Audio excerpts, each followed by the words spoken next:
All right, welcome back to the Built on Air podcast, season 12, episode 6. We were off last week for some scheduling constraints, but good to be back with you. We've got a full house with us. I'm going to remove our banner here so you can see everyone. Myself, Dan Fellers, and Camille, regular host, with us today. And we have two guests with us, Cherry and Matt from AirOps Consulting. Welcome. Thank you. Great to be here. Good to have you with us. Talk about Cherry, I know things. you've been on before. Matt, first time for you. Welcome. Thanks, Dan. Good to be here. All right, and we'll get to know Cherry and Matt a little bit later in the show, but we always kick off. I'll give you a rundown of what we're going to be talking about, some big updates from Airtable, so we've got a lot to talk about. So we always start with our around the bases of what's going on, keep you up to date in the Airtable world. Then a spotlight on On2Air, our primary sponsor. And then we'll learn from the AirOps team about some interfaces that they've built and award-winning interfaces as well. And then we'll do a spotlight on DocuPilot, a new app in the marketplace. And then a quick shout out to our community at BuiltOnAir. And then Camille will walk through some of the latest features released in interfaces.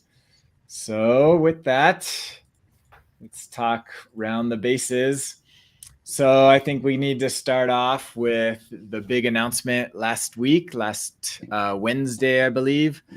Airtable has now trademarked Airtable Connected Apps Platform and really laid the foundation for what, the direction that Airtable as a company is moving in.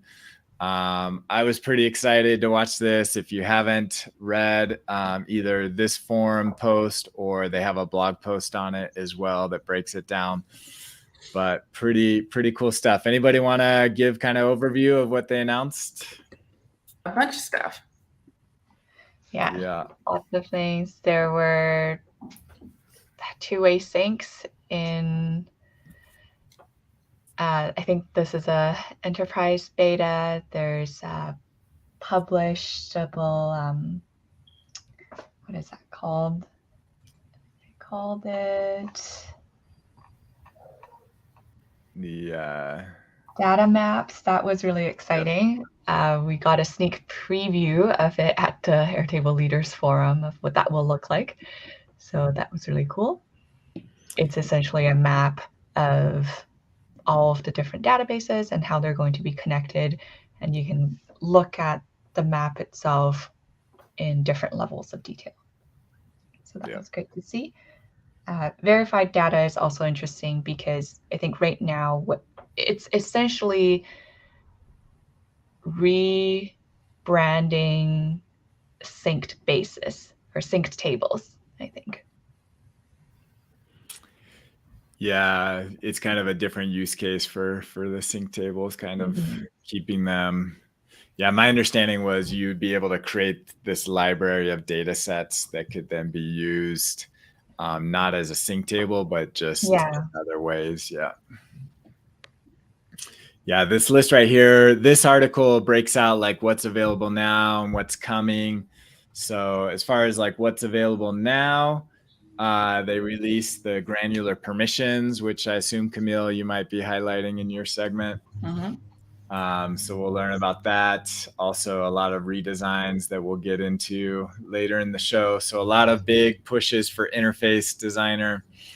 I think it really highlights that, this is the future of how they think people will interact with the Airtable data, really pushing heavy into interface designer. Yeah. And also setting some restrictions on better restrictions on who can have the data. That's something that our clients have been asking for forever. Yep. Yeah, and we'll showcase that, the granular permissions, because now you can separate and only give access to a interface, and they won't be able to access the data set, the grid data. The new home screen that is mostly live. Does everybody have the new home screen, or I think they're still rolling it out? I don't have it. You don't have it yet? I don't have it either. Yeah, me neither. Okay, maybe I guess it's still opt-in for enterprise, and then we'll be rolling out. I have seen it on one of my accounts. Yeah. But yeah, it's rolling out. So that's kind of a new way to organize all of your bases and workspaces. Interface insights. So this is how interfaces are being used. So kind of similar to how all of your like automations, insights, and things. So they're adding support for that.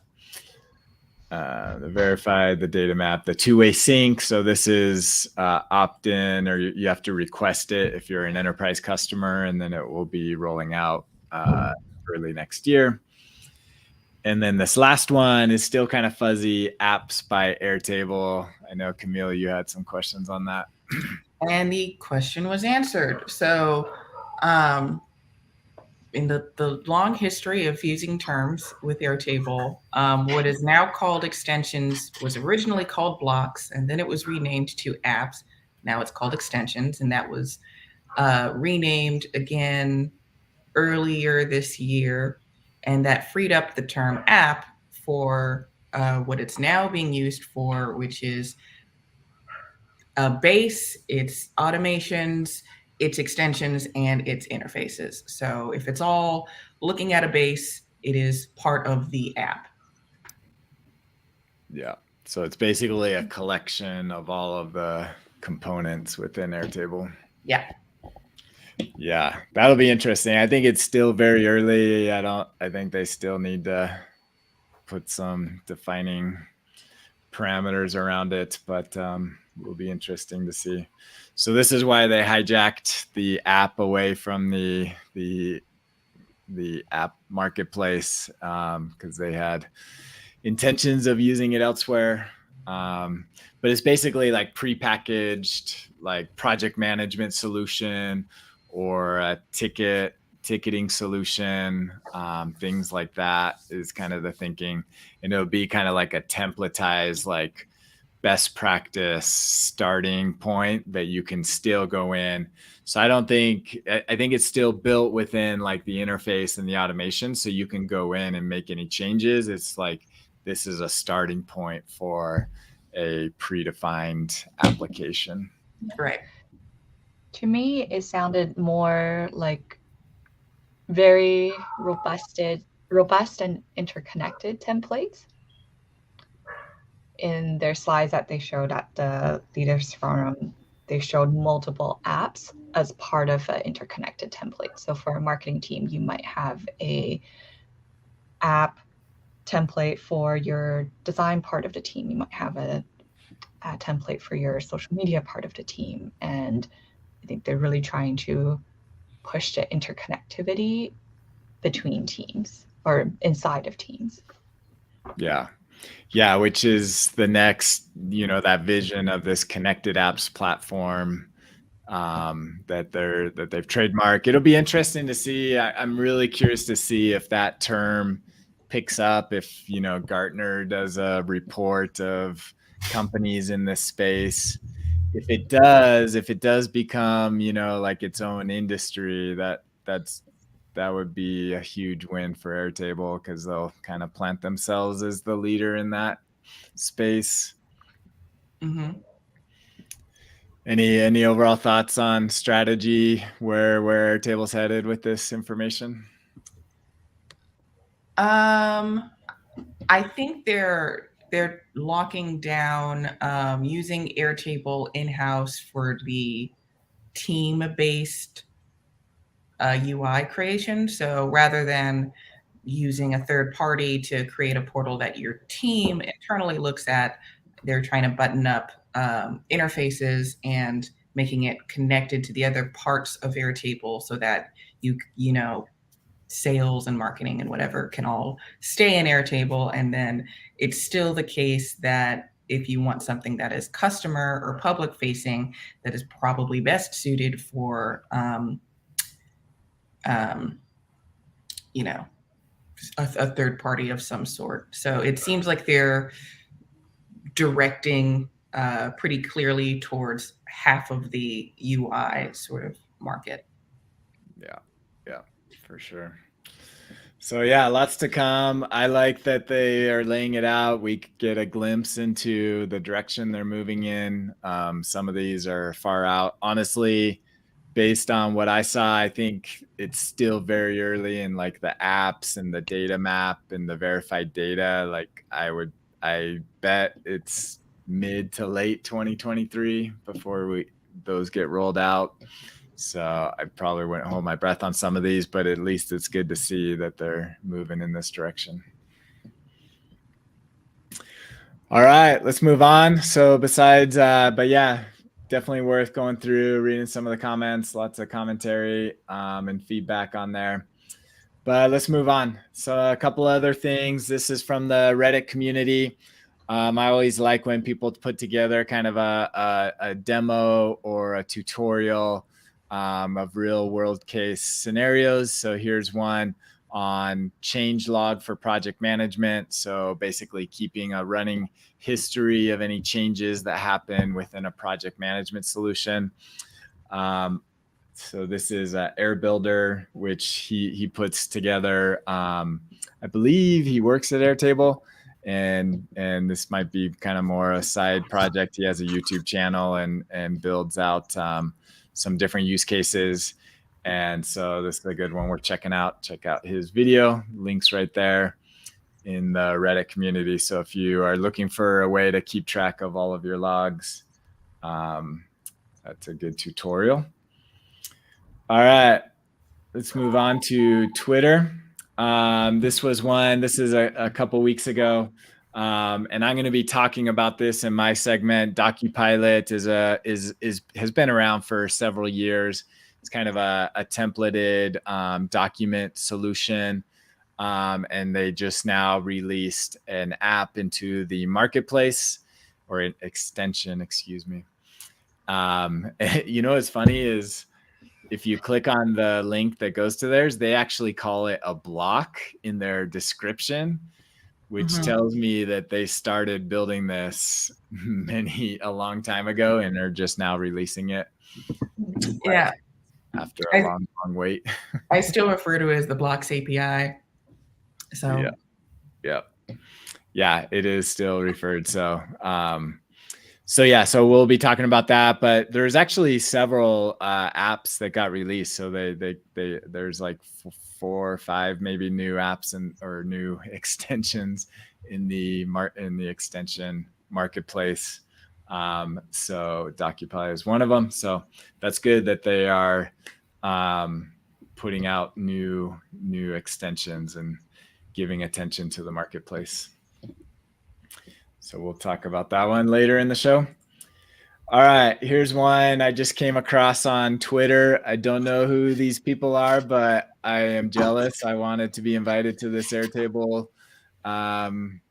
shindig or whatever it was, but learning Airtable at the poolside at some beach resort looking area sounds appealing to me. Yeah. We need to have a consultants retreat at the poolside. Yeah, we need to do that. I need to get on that. I've proposed a BuiltOnAir retreat, and maybe someday that will happen. So I don't know who this was, but Samar, invite the BuiltOnAir team next time. All right, one more from Twitter. Every once in a while, we need to do a public service announcement that attachment links are changing November 8th. That's quickly approaching. That's like 3 weeks away. There's stuff I need to do on my end at OnToAir to make sure we're fully compliant with this. But anyways, this is somebody put together a tutorial, a YouTube channel, YouTube video of how you can use Integromat or Make to generate links that don't expire. So if you are looking for a way to use like public facing links after this change with automations. So to summarize, November 8th, right now, any attachment links are publicly available if they have access to it, and there's no real security around them. Now there's going to be a 2-hour expiration on those URLs, and so you'll have to like refresh to get a new one. This helps to automate that. So if you are in need of some kind of workaround to have public facing ones, this video walks you through how to set that up in Make. Cool. That is good. That's coming. It'll be interesting to see how many things break on November 8th.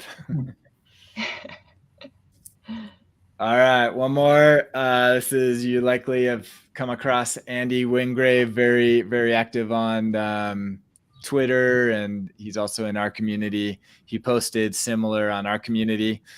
I watched a little bit of this. So he did a Twitch. It was like 2 hours long. I did not watch all of it, but he basically built a base live, and he's selling all of his games. So he has a bunch of like board games, and apparently he's selling them to travel around the world. And I was amazed because he had like 6,000 board games that he was selling. Huh. Or types of games. Maybe it was other games. But I was blown away. I was like, wow, he was showing his base of all of his games. It was crazy. Yeah, you'd need a database for that. Yeah.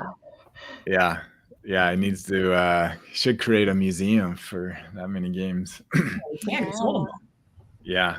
Well, we'll see. We'll see if he sells them. But he set up. So if you want to see like a live, how a consultant, somebody who knows Airtable pretty well, goes through the process, how they set up the base, all the automations. He has forms for like bidding, so you can put your best bid in to buy his games. All of that, he walks through it. And so if you want to see a live build in action, watch the replay of his Twitch stream. So shout out to Andy. Good luck traveling the world. Hopefully you won't miss your games. Yeah, that's a good idea. Maybe I'll set up an Airtable for wedding planning. You gotta keep a couple, surely. You can't sell them all. I know. We'll see. Because he wasn't mailing them to people, so you had to like go pick them up from him. So that definitely limits his radius of buyers. He is traveling the world, so maybe he'll take 6 suitcases with him and drop them off around the world. Yeah, he could do that. All right, last one. This is from the Facebook community. Jeff Haskin shares a base of Airtable formulas. I thought I'd give a shout out to him. And I thought this was kind of cool. It'd be cool to have like a public repository of common formulas that people use. And so here's a handful. Looks like about 10 different ones. And so this would be cool if we had like a community collection of formulas. Mm-hmm. Yeah, Airtable has their own version of this where it's like defining each formula function, but it's not combining several functions together, which is what this is doing. So creating like the progress bar in various colors, and then the histogram one I've seen in a couple of places, and I don't know how people originally figured it out. But yeah, there's quite a few very complex combinations that I think a lot of people use, and this is a great idea to put it in one spot. Van had to have been the original, right? Surely, because it sounds exactly like something he would do. I gotta imagine he was the first to post a histogram. How are they? Oh, is that a long text field, I guess, showing the formula in a code format? It must be. Yeah. Right. It's just it's well thought out as well, because it's formatted. It gives you the example of what the field will look like after you're done. Yeah. So kind of cool. Maybe we could maybe help out with this and add some more. So check that out. Jeff Haskin, we'll put the link in the show notes. So that's kind of, obviously the big announcement. So that's kind of the future of where Airtable. It'd be interesting to see. They are doing a Ask Me Anything on the 27th. Yeah, a community discussion, community M&A on the 27th at 9 a.m. Pacific. So you'll get more in-depth demos and things of that nature, I imagine, on that show. So worth checking out. All right, that concludes our around the bases of what's going on in the Airtable communities. Keep you up to date. Let's move on. On2Air is our primary sponsor. It's an all-in-one toolkit to run your business on Airtable, and it's a variety of different apps that do perform different business tasks. If you're running your business on Airtable, you likely will need On2Air. So we are continuing our discussion of our big announcement. We are now in a private beta with a handful of interested customers getting feedback. It's great. We're still squashing quite a few bugs, so we're not quite ready to release it to the general public till we get it all cleaned up. But just quickly showcasing some of the things that you can do in there. So this is the designer. This is what the form would look like once you share it. And one of the field types that you can add is you can add a custom field, and we have a formula field. And so this is a formula field that only runs within the form. But upon request, we decided that there are times where the value of that formula you might want to save back to Airtable.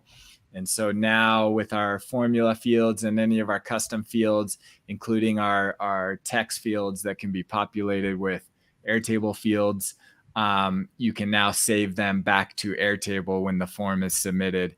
So you can generate a field, a formula, and calculate something from your other fields and then save that back as a editable field inside of Airtable. So like a summary field or any kind of template field. Just select what field you want to save it to, and then once the form gets submitted, that will get saved into that field. So that's just one small feature that is in the On2Air forms, and I'm excited to continue to get feedback, and hopefully in the coming weeks this will be publicly available for everybody to start using.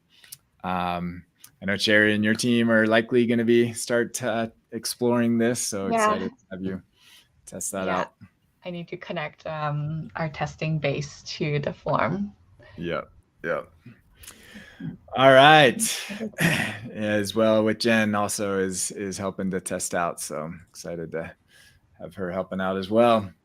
So with that, Sherry, if you want to share your screen, or Matt, one of you want to share your screen, we're going to learn about your interfaces that you submitted to the competition. Yeah, we have a couple that we'll walk through today. So I'll walk through the legal nonprofit one, and Matt will walk through a construction use case. Yeah, if you want to share your screen on the present button, and Matt, you can do yours as well. You can do it now, and I'll add it when it's time. Great. All right, you're live. So here we've got our data in the data layer. I think we'll hop over to interfaces in just a moment. I wanted to explain the story behind this use case. We worked with a legal nonprofit that help victims of human trafficking, so either sex trafficking or labor trafficking, fight their legal battles in court, mostly in the state of California. So they started using Airtable because lots of their data was in spreadsheets at the time. It was really hard to report because for any kind of significant grant funding, Camille, I would imagine working in the public sector, there is a lot of grant reporting that you have to report back to your grantor. And in spreadsheets, they were having a lot of trouble with that. So what we had set up is we moved them over to Airtable, and when interfaces got launched, we were all really excited because if you ever done any kind of intake, a normal intake might have 10, 20, 30 questions. A legal intake can have 150 questions. So initially, when they started using Airtable, they were using that expand record button to be able to see all of this. So the use case here is to be able to add a new client using a form.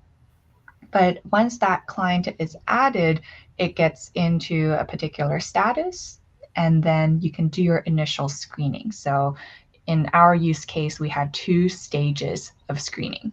The first one is that initial stage. So you're calling them, asking for maybe the most basic information. And this is pretty customizable. So you can put on 10 fields, something like that. And the gender, race, information every single grantor cares about nowadays. So it's really helpful for reporting. And then the legal intake stage is where this becomes really helpful for the client, because once you get to this stage, it shows up on a different section of your interface. Legal intakes can, once again, be 150 questions. So it's really helpful to be able to see this on a form that is not just one question at a time, and they can very easily see what information they're missing or not. And then once legal intake stage is completed, you can move them over on to the cases. So there are a couple of buttons. And in the cases, you can select the case that you're using and scroll down to see information about the case. Again, this is a very reduced set of fields, but one of the things that they have to track is services provided as part of a case. So essentially, these are case notes or events that have happened in the case, and every single one is tied to a service type. So the service types and what kind of services you're offering is often what your grantor will ask for as well in that reporting period.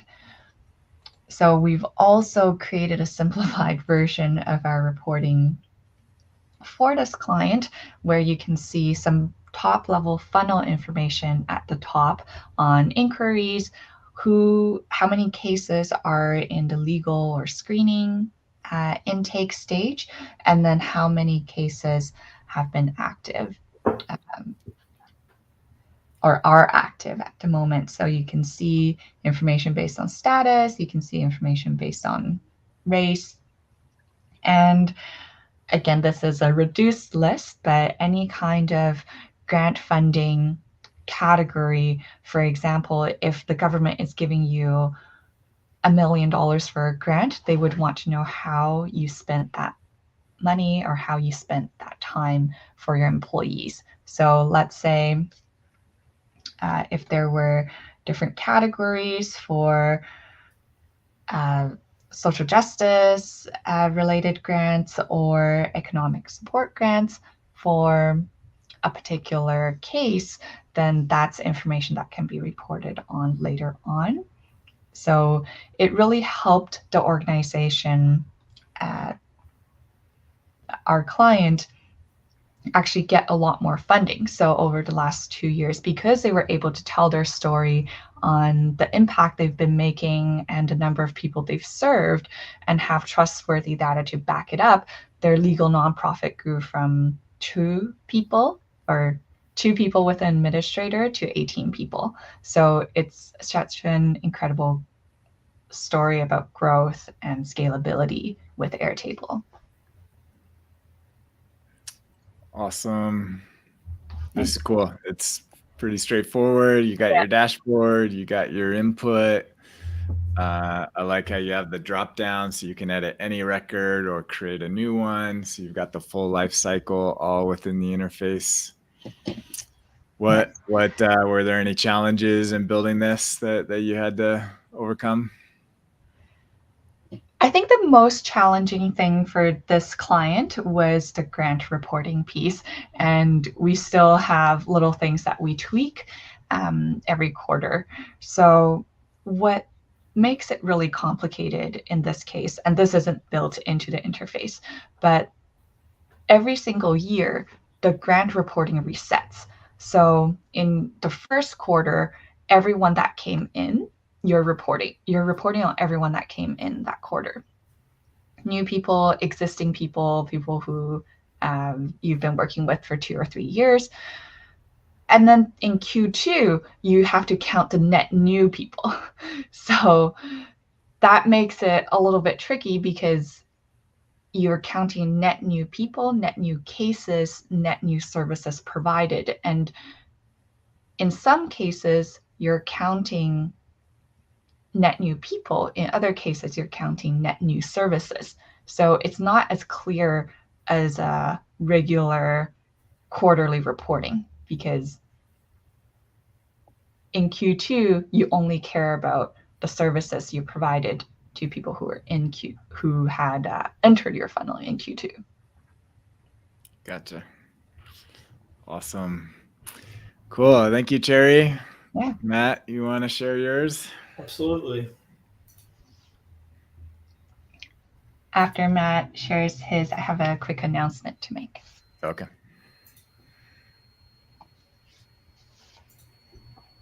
There you go. All right. So when we begin to think about making an interface, the first and most important question we ask ourselves is who we're actually making the interfaces for. And in this case, we had designed this template as a usable workflow for a medium construction company working in construction trades. And these companies often experience a very rapid growth. And with that growth comes new challenges with communication between different departments, managing new clients, and making sure that they're providing accurate pricing estimates to these new clients, and also managing the actual boots on the ground and the progress of the actual construction. So with this in mind, we've focused our interface on 3 groups within a construction trades company. So this would be client correspondents, the people who are actually interacting with the clients. Then we have the pricing or assessors who are actually taking in the intake data from the client correspondents and making accurate estimates. And then finally, we have people who are managing the actual physical projects. So within the interface, the way we've set it up is each of these groups have their own interface, but to encourage more communication throughout each of the departments, we set up this general project overview.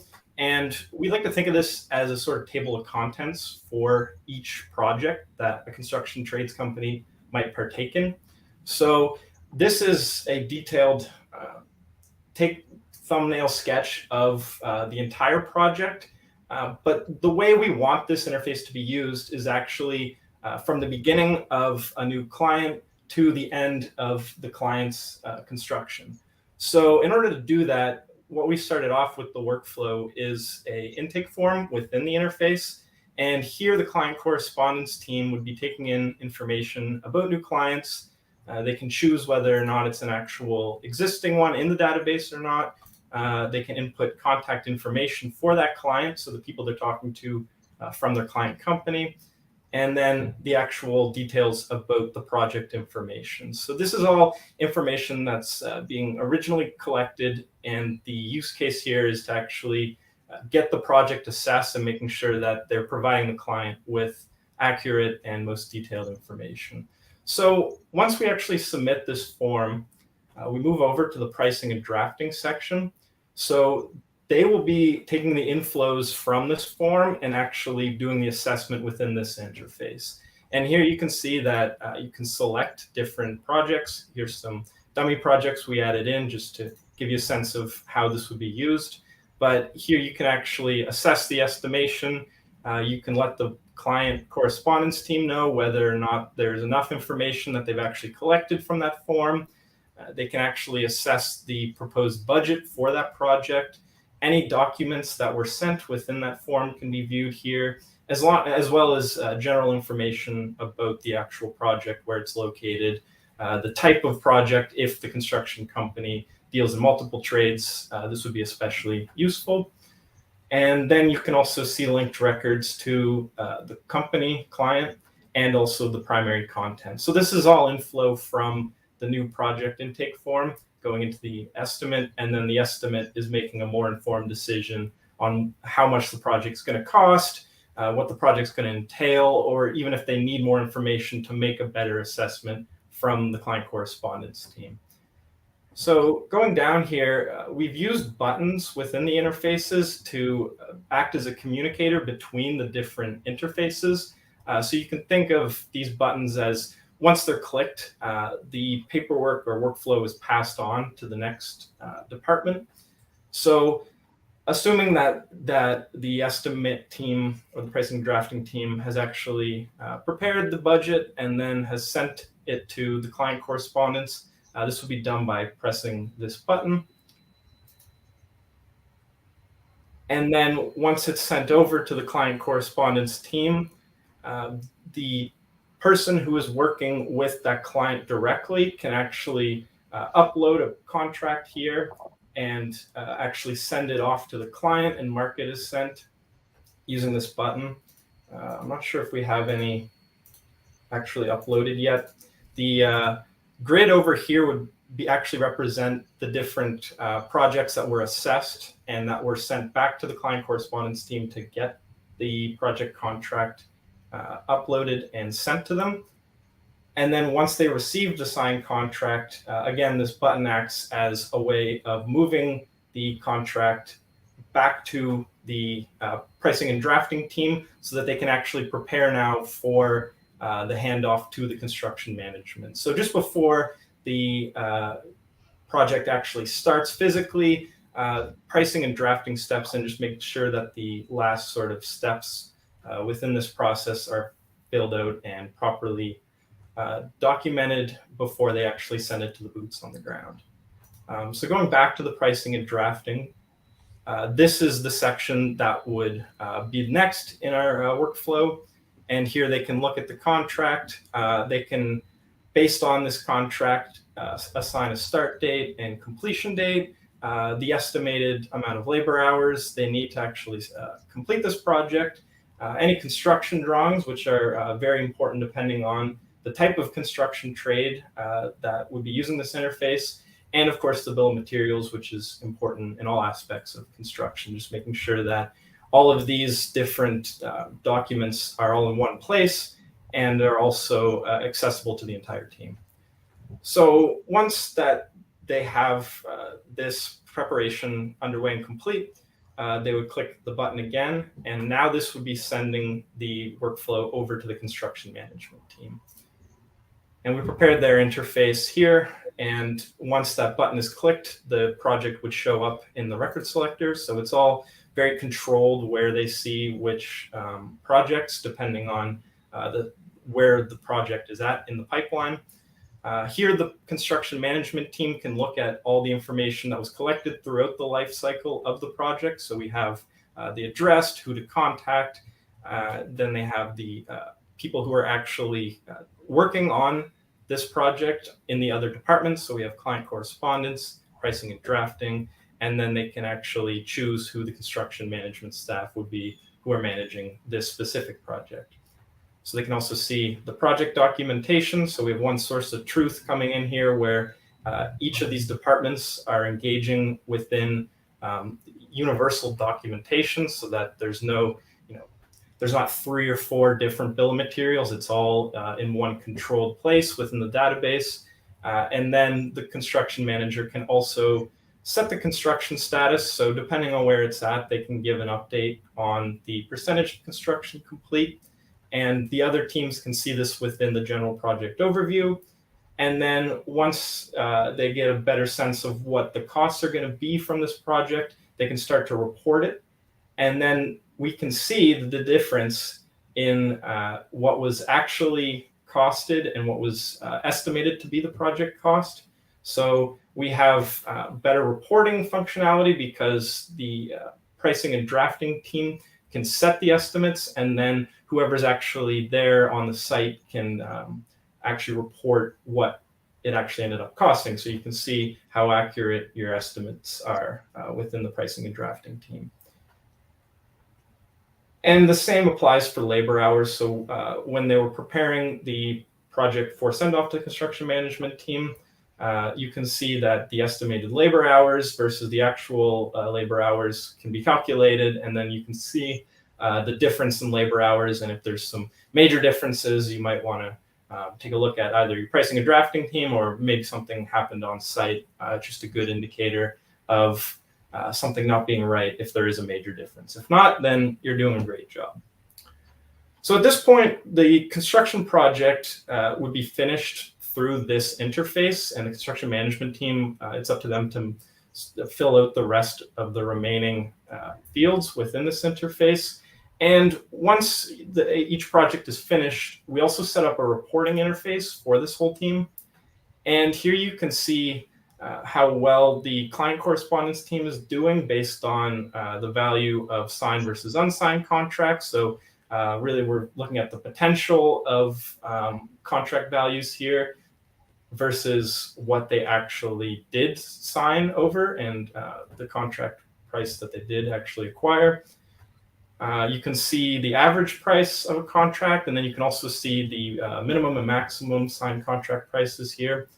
And then this is the number of signed project contracts versus unsigned. And then down here, we just have some other reporting figures. So the number of projects started in this year, and we added a filter. So if you wanted to see how many projects were started in 2022 or even 2021, these are dynamically filtered. So it's just a good way of keeping track of where the construction management team is going within the database.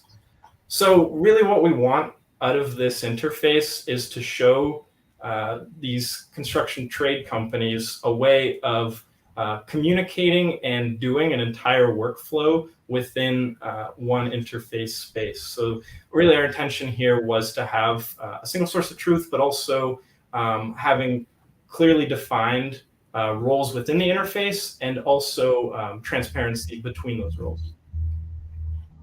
You're blowing Rebecca's mind, by the way. Yeah. We've got a fan in Rebecca. That's awesome. Very cool. Yeah, we won for the good story, not the not the time and blood, sweat, and tears that Matt put into the interview. Well, that's what I was gonna say. I think I would have maybe voted for this one. Yeah. Yeah, very cool. Yeah, there's a lot to digest there. That is awesome, though. You can see the entire workflow life cycle all happening right here in these interfaces.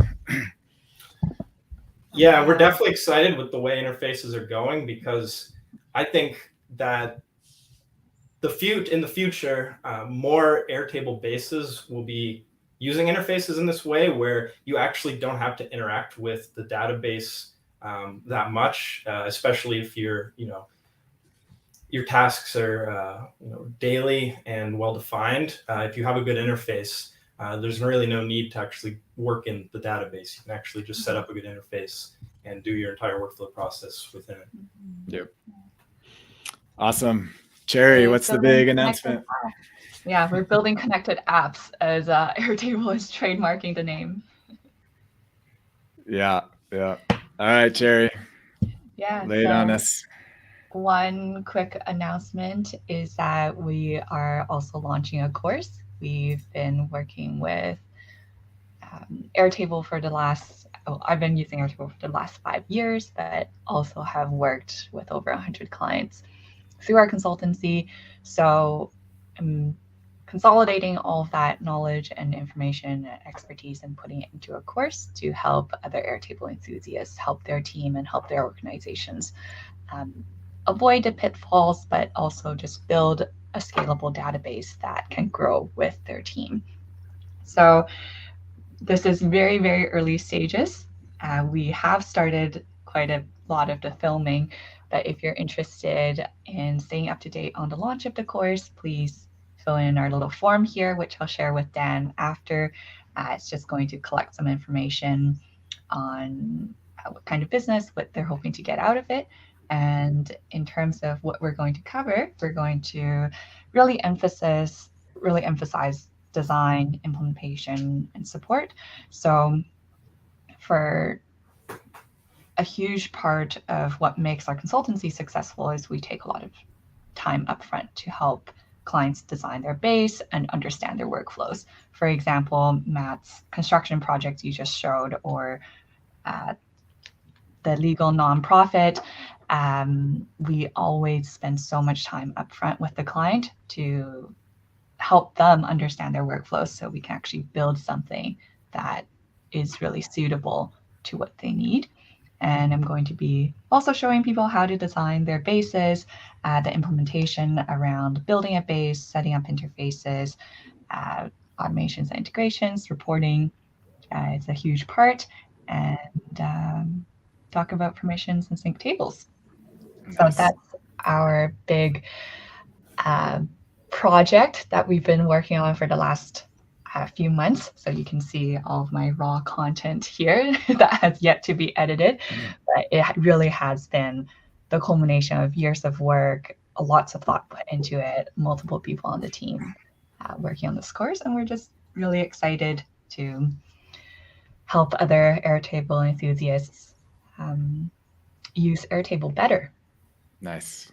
Is there a link on your website too, or will it just be? We're setting up the landing page as we speak, okay. So you're really getting the very early access. Early cool. access and very public announcement.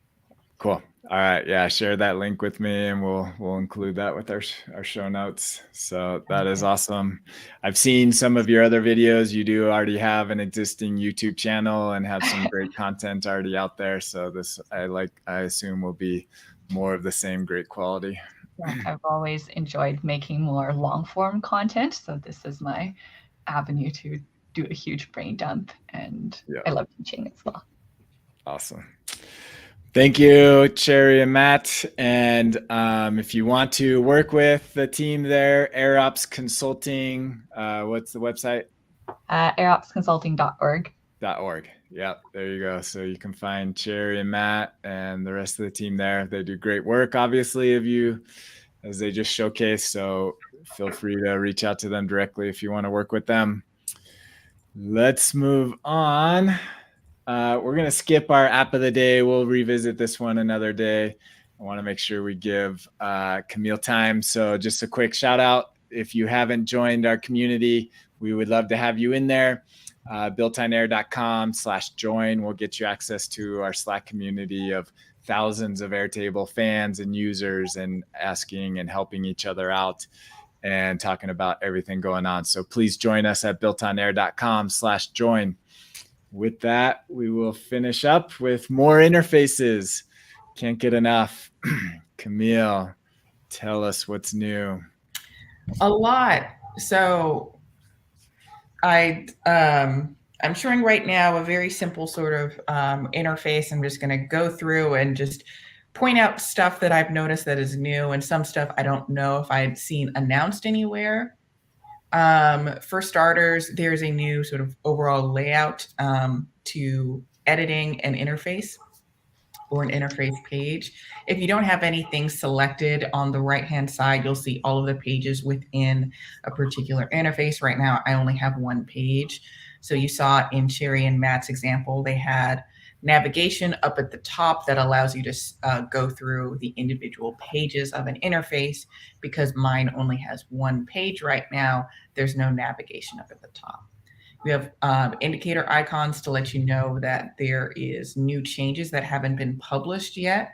In addition, you can choose to hide something from the navigation bar. Again, I only have one page, so I don't have that.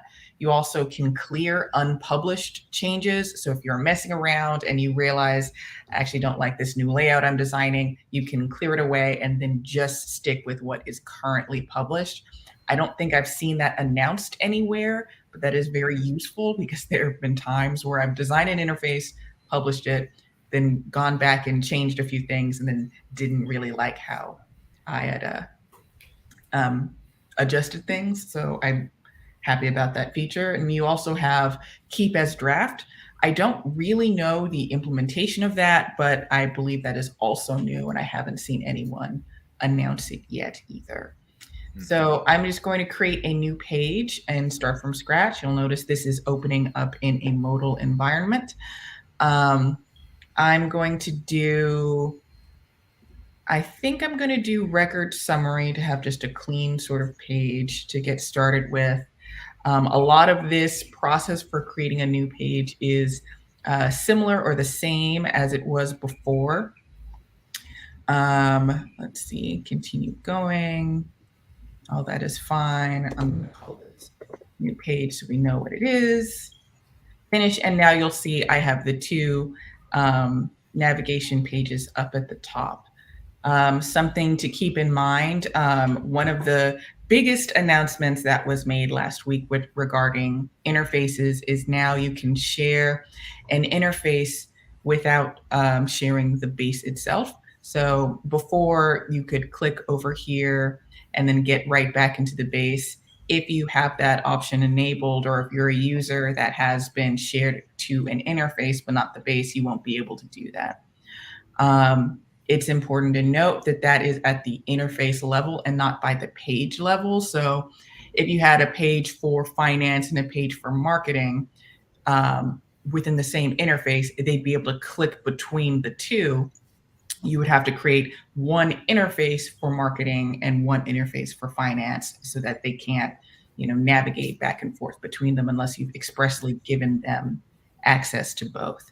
If you have access as a base collaborator, you can get to any interface page. So be very careful and aware of what you're sharing into whom. If someone needs access to any table, not necessarily every table, but any table in your base, you might want to give them base collaborator access and perhaps not edit access to every field or table. So a couple of things have been changed. I think I set this up not in the way that I wanted to. So I'm going to create another page. Actually, no, I'm just going to break everything. So I'm going to change this to be, I think I'm going to change my source to be employees. All of these things broke. They should have. That was my fault. I'm just going to bring in a grid element, and I'm going to make that source. Instead of coming from the record picker, I want to pull from my time slots table. And then as we're going, you'll notice instead of, while I'm clicking on a particular element to edit its properties, there used to be a pop-up that would appear sort of on top of the element or a little bit off to the right. Now that is all in the right sidebar. And they have two tabs, data and appearance. Some interface elements have very little that shows up under the data tab and very little that shows up under the appearance tab. So it feels a little bit silly at times going back and forth between the two. But things like the grid element and then the other list elements have a lot that's under data. So I can kind of see why they wanted to separate those out. So what you can do from having a grid element on here, this is something that you could also do in Glide, which I talk about a lot. You can put down a list component and then change the layout that it uses. So I'm just going back and forth between grid, gallery, timeline, and calendar. So I don't have to delete this element and replace it with another one. I can't remember how new that feature is. I think it came out around the same time. The sort of important bit has to do with view permissions and edit permissions. So you'll notice under filter, I can still go and add a filter element, and then hook that into the grid element and have it control them both. Similar to before, you can have a filter attached to an individual list component. So if I wanted to say only show dates that are after today, I could do that here. I can also change it to be only the viewer's records. So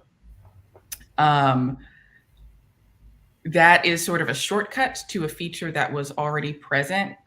You can use both a collaborator field and an email field. You can see here that I have a lookup field that is being represented as an email, and I'm allowed to use that as my filter mechanism. So again, that's letting you show only the records that are associated with the person who is currently looking. So hopefully if I switch around, yeah, now I'm viewing as anonymous and all of those go away because I'm no longer Camille. That's no longer my email address. Those go away. I'm going very fast because there's a lot. There's also, you can turn these things from view only to editable. That has always been there, but there's this new option that is available in both, allowing you to open record details. So I'm going to turn back on editable, and you'll also see there's set linked record permissions. So this list of records has two different linked to a record fields, appointments and employee. So you can adjust what people see and edit in the linked records based on the current page you're looking at. So again, this is only showing me time slots where I am in some way associated with them. And then I can further say, okay, but you can only look at or edit the linked employees to those time slots if, you know, those employees have, you know, the name is contains Guy. So I shouldn't be able to make edits to the record that is John Doe. So I can also turn on that option. It punted me over to this new page that allows me to sort of replace the expanded record view. So now I'm looking at an individual time slot record, and I can lay this out however I wanted. A sort of common criticism that I have had myself of the expanded record view is it would take the first view that appears in your view list and use that as the field order that you would see in expanded record view. And, you know, hidden fields weren't really hidden. You could just expand them. Now you have more complete control over what appears here. And you can, just like other places on the interface, you can change whether or not these fields are editable versus just viewable. And I brought up the original announcement thread because there are a couple of things that aren't in the current release, but apparently are on the pipeline. Someone complained, and I also had this complaint as well, that the new expanded record view within the interface environment is a full page versus having a pop-up like it used to be. And sometimes it's useful to be a full page, and sometimes it's useful to be a pop-up. Well, apparently that's on the docket for a future release where you'll be able to pick which is the full, whether it appears in a full screen or in a pop-up. And then Kavan, friend of the show, pointed out that sometimes, you know, I want certain fields to show up, and sometimes I want different fields to show up. And it really depends on context of how I got to the record. Well, and a future release is also allowing you to use multiple different detail layouts. So imagine you have an expanded record view that you want to only show to the marketing folks, and then one that you only want to show to your finance folks. You will be able to, based on how it's possible to navigate to that detail page, you'll be able to pick, okay, show them this one if they clicked this button, show them this one if they clicked another button. And there's probably some more in there, but it was quite a lot to go through and a lot to understand. Yeah, that's there's so much in there. They released a lot. Most of this is new pretty recently, so very cool. Thank you, Camille, for going through all of that, highlighting it. Hopefully that was helpful to everyone. And yeah, excited to see what they're going to have to do, a whole new contest with all the new functionality. Yeah, it's so much is different now. Obviously, Cherry and Matt and everybody has been able to create really great interfaces that worked for all these different use cases. And then now you have even more control over what gets seen and what gets displayed and when, and then you'll have more in the future. And there's still some things that I, am lamenting that aren't there. But, I see them making improvements to some of the more commonly requested bits. Like the permissions, I think was, long overdue, and people were really, really hampering for that one. Now it's just a matter of, pricing of it all, because should an interface-only collaborator be charged the same as a base and interface collaborator? I don't think so, but we'll see what they do with that one. Yeah. Because right now that is important to know. You can have view or comment only, view only, and edit permissions for just an interface. And again, that is not allowing you to open the full base. If you have edit permissions, you're charged the same amount as if you were a base editor. So just be aware that it's not necessarily a cost savings. It is a, data privacy sort of deal. Yep. Yeah, that's important to distinguish. So great. Well, that concludes our show. Cherry, Matt, thank you for joining us. Always glad to have you on. And, thanks for having me. Yeah, we'll see when Matt now has to rebuild his entire base or interface with the new features. Yeah, for the next contest. Yeah, that's right. Cool. Well, that's what we've built on air. Look forward to seeing you all next week. Take care, everyone. Thanks, Dan. Thanks, Camille. No problem. Thanks for having us. Yeah, thanks for having us.